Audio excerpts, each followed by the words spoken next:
如何才能体会客庄白天黑夜的美呢？要怎么样才能够感受客家人特有的热情呢？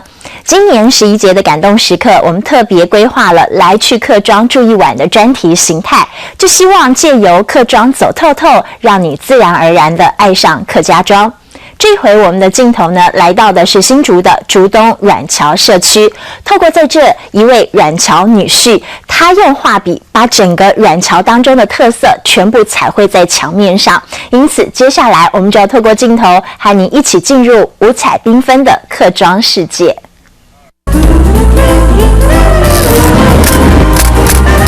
旅人的相机总是能记录下最动人的时刻。竹东的软桥社区正在呼唤着你。耶！小叮当和你打招呼，可爱的小猪也列队欢迎，还有财神爷，让人看了眉开眼笑。算全软桥127户人家，已经有一半都换上了新装。而这是眼前这一位软桥女婿吴尊贤，花了3年无师自通的创作。这个墙壁爬上爬下，真的是非常非常的累。如果有生之年我还会呼吸的话，我应该画下去。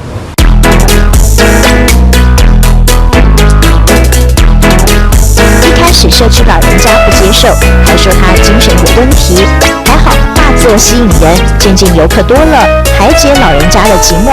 现在老人家很好客。阿爸有吃饱吗？饱的。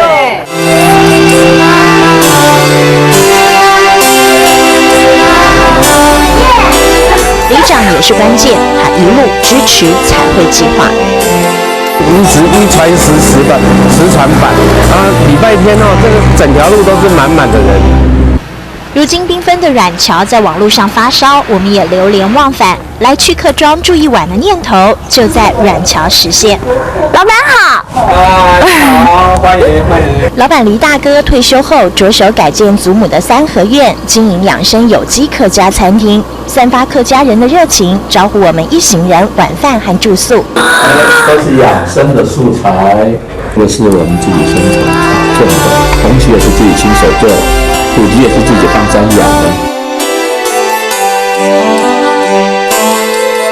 小小砖瓦房没有多余的摆设，空间刚好让人放置少有机会沉淀的心情。相机和纸笔记录软桥初体验。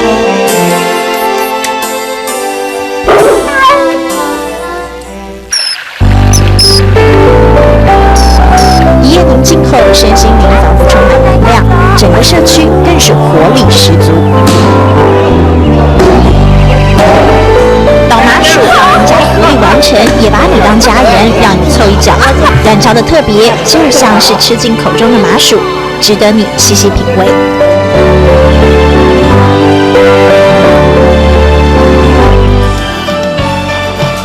深浅层叠的山峦中，竹东软桥素人的画笔在墙上飞舞，勾勒出一道彩虹，横跨点缀，感动时刻。